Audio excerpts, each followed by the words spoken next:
Hello everyone and welcome back to another video on the channel. Today is day 6 of the 30-day film challenge. We have reached 6 days so far in a row, so that is doing pretty good, guys. So let's just keep this going with my favorite animated film. That is the prompt for day 6 of the 30-day film challenge. And of course, no competition whatsoever. Toy Story 3 is my favorite animated movie, which I would argue is just one of my favorite movies of all time. I think animation is not just a different medium or a different format, but it's a different genre, and it shouldn't be counted as something separate than any other movies, because I know some people just kind of push animations off to the side and think it's all for kids. And what I want to talk about in this review is I want to talk about how this film changes as you grow older. And no matter how old you are during whatever time you watch this movie, it slowly evolves over time in it. And for me at least, I've gotten a lot more appreciation for this movie just as I've gotten older, because this movie came out in 2010, so I was in high school at the time.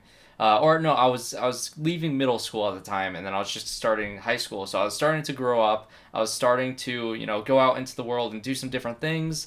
And this movie came out, and it's about a kid graduating from high school, going to college, to kind of losing his childhood in a way. And you see the toys are losing Andy, and you can say that Andy is pretty much the kid going to college for Buzz and Woody as well, mainly Woody. And so let's look at this movie in all those different age groups. As a kid, you can watch this movie and completely enjoy it because it's a really fun, entertaining, colorful, and really, really funny movie that's great for kids, and they can teach kids a lot of great lessons. And like I said, as you grow older, you start to understand that you're kind of losing your childhood as you go along, and once you reach that certain point where you are graduating from high school, which, this movie kept on getting better and better for me as I watched it more, and once I graduated, this movie hit me like a truck, and this is probably the saddest movie I've ever seen. I get emotional just hearing the opening music to this movie, right? Whenever anybody turns this movie on or starts talking about it, for the most part, sometimes I start watering. This movie gets me every single time, and it's not at the point where you would normally think, where they're all in the pit going towards the fire, which that is a very emotional moment.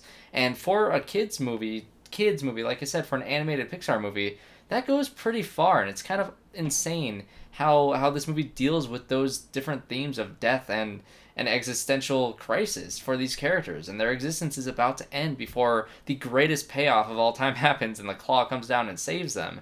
But at that moment, it's emotionally crushing. But what gets me the most is when Andy goes to Bonnie and he gives away his toys, saying goodbye to his childhood. And in that moment, there's not much dialogue. He's describing who each of these toys were to him, and the evil Dr. Porkchop, and the different names and characters that he had for all these toys.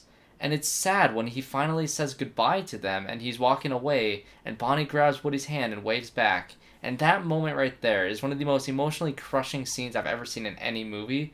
And it's so good. I love it so much. The ending of this movie is perfect. One of my favorite endings of all time. Although it's not my favorite ending of all time, I think Day 30 is a movie with your favorite movie ending, and I know exactly what I'm going to pick for that one. But this one is up there in one of my favorite endings of all time. And so what point am I at now? I'm still probably at that point of saying goodbye to my childhood, although I've kind of become more appreciative to the filmmaking aspect of this movie and the writing, and how it doesn't pander to kids, or in terms of its writing, it's not completely on the nose. It has subtle themes, and it has context within the lines and within certain things that are happening that are just so good. And of course, the adult jokes that completely goes over the heads of children everywhere. But you can appreciate so much more of this as you grow older. But the point that I'm going to reach next, which who knows how soon it's going to be. It might be a long time from now, but I know it's going to happen. Once I have kids of my own, or once I'm an adult, and I really start, having those emotions of saying goodbye to my own children,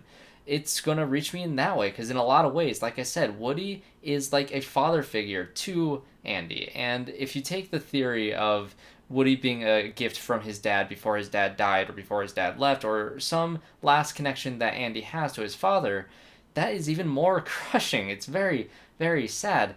But to be a father saying goodbye to your kids, that's basically the story that Woody goes through in this movie. And what this film does better than any of the other Toy Story movies, in my opinion, is it gives every single character, not necessarily an arc, but it has a spotlight on every single character. Every single character has their moments in the spotlight in some way or another, whether it's Buzz or Jessie, or really the fact that all of them are together. Mr. Potato Head with his tortilla head moments, all these little moments in between, and the fact that it actually gives some effort in expanding on these new toys that you meet, and the villain of this film, which is just incredible. A great, irredeemable villain that you don't really get too often in these kids movies, where he there's no redemption for him. He's done. He's gone by the end of the movie.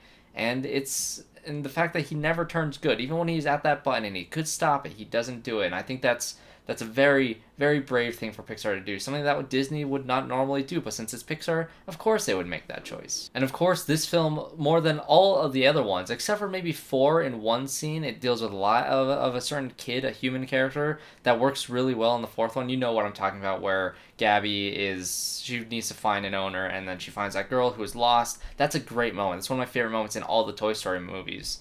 But this movie, more so than all the other ones, really cares about the human characters, about Bonnie, about Andy especially. And Andy's mom has a lot of great moments in this movie that she never had before, because she's also dealing with the fact that her son is growing up and he's leaving the home. And when she stands there in Andy's room, looking out at the room, you can't help but put yourself in that seat and say, this is the last time we're going to see Andy. Because yes, there is a Toy Story 4, and you do get to see these characters go on, but this is the ending to Andy's story, but it's not the ending to Woody's story. Whereas his story goes on, this is the definitive end to that story, and I think in that way, this movie ends brilliantly. I think I could have done without a Toy Story 4, although I really love that movie.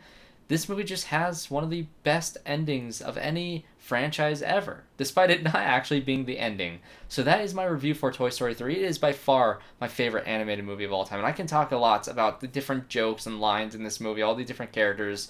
Michael Keaton as the Ken doll steals the movie. Every scene he's in, he is excellent. I love that character, and that entire subplot, which is, you wouldn't think that character would get a lot of meat to have, but of course you have Michael Keaton being a voice in your movie. Take advantage of that. Give him all the best stuff, because he's great. So what is your favorite animated movie? Leave a comment down below, as well as leave a like and subscribe to the channel to see all these 30-day film challenge videos that I'm going to be doing. Tomorrow's prompt is a film that you would never get tired of. And this topic I love. I cannot wait to talk about the movie, which I was going to choose for my second video, the movie that starts with the first letter of your name. So it starts with a B. That is Back to the Future. I can't wait to watch this. I watched this movie like 2 weeks ago, and I can't wait to watch it again. So thanks guys for watching this video. Like I said, subscribe, like, comment below, do all the things, and I hope to see you all in my next one.